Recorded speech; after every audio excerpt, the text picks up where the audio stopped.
What's up, everyone? So some good news for me today. I shot a little video a while back. I think I posted it up anyway. I'm talking about my 2008 Ducati Desmosedici.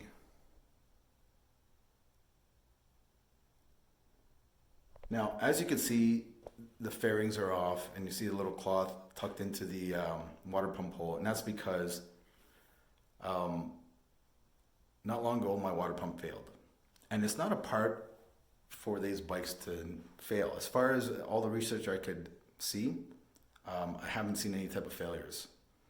Now this is bike number 263, and I heard on earlier bikes, earlier production bikes, that there may have been some little issues, and now I haven't encountered anything other than that. Now,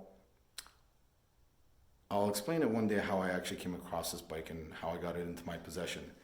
But for now, I just want to talk about when I did receive it. I could smell some coolant, some strong smell of a coolant. I looked in the belly pan, I saw a few drops of coolant, and I could never figure out where it was coming from. I rode it a couple times, nothing crazy, and then it just got progressively worse. So I removed the pump.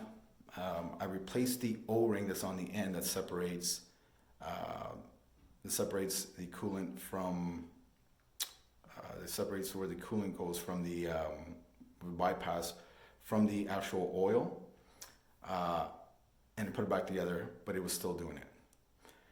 So I ended up taking it apart again.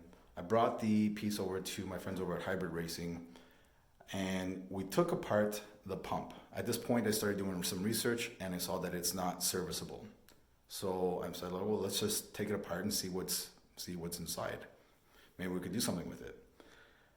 So we did take it apart, and unfortunately, it's not serviceable. Now, most other sport bikes, the water pump is actually a serviceable piece.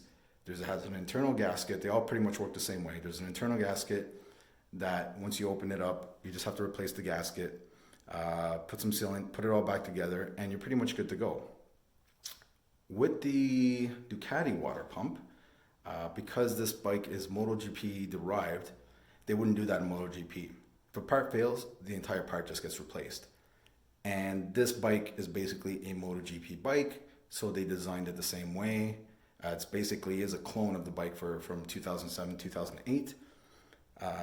Just a little detuned, put some lights, mirrors on it, and there you go. So we wanted to see if we could maybe do something with it. So when we took apart the pump, the reason why you can't service it is because the impeller and the shaft are pressed in, and it's shaft driven from the crank side, and there's no way to take out or drill out the bolt holding it in that has the impeller attached to it without doing any type of damage. And then even if you were able to take it out and put it all back together and find the internal seal that has failed, it's not something you want to risk on a very rare and expensive motorcycle. Now, to maintain this motorcycle is becoming very expensive just because there's not a used market for it, there's not aftermarket parts, and so on and so forth.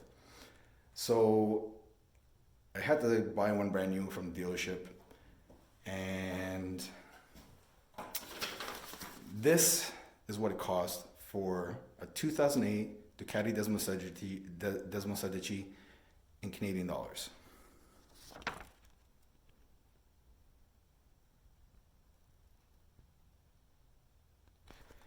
Now, if that came up clear, you'll see that with tax, it was $2,200. Yes, you heard me correctly. $2,200 for a water pump, which is this piece right here. So it is what it is. The bike is rare, so I don't mind dishing that out to have it repaired. It's not something I ride all the time. It's more like a treat, but it had to get done. However, when working with the guys over at Hybrid Racing, we were going to go another route, and we were actually going to go with an electric pump. And with all the when we were going to do the electric pump, it would have cost about maybe $300 to $500 to get everything all sorted, plumbing and that sort of thing, block off plate for the inlet to the oil and that sort of thing. And it probably would have freed up a couple of horsepower. The reason why is drag racers use electric pumps because less anything that's could drag on the crank. When you have all these other components as well, all play their factor, and every half horsepower counts, especially in racing applications.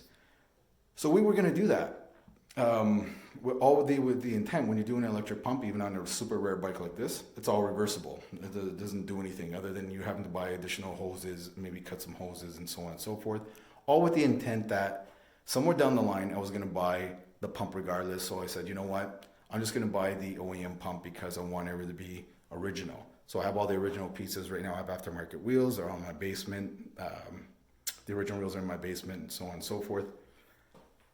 So I want to get it together today, maybe do a little startup video. I'm really excited to kind of put it all back together and go for a little ride. And yeah, so I don't know if there's any other owners. There's very limited owners of the Desmosedici. There's very limited videos out there. There's only 1,500 in the world and probably a little less from crashes and so on and so forth. This is bike number 263. It is an awesome, beautiful machine, but I love her and I hate her. It's not exactly the funnest bike to ride, especially in traffic, which is why I don't really ride it a lot to begin with. I have other vehicles that I could use. But it is something, the sounds that it makes is something very spectacular, very, very unique. And people who see this bike also know that something very special in this, something is very unique. It is, those of you who don't know, it was derived out of the MotoGP race series, and Ducati more than likely will probably not do something like this again. Sure, they have the Superleggera that they came out with based on the Panigale and World Superbike, but it's nothing like the Desmosedici. It's beautiful, clean lines. It was more or less a one-off. And the only other time any other manufacturers tried, Honda did that with their RC213B, but it just wasn't. It was a failure from what I gathered, from what I read, and it just wasn't as good looking as this bike. So anyhow, I'm gonna put it back together, do the video, post it up, and wish me luck.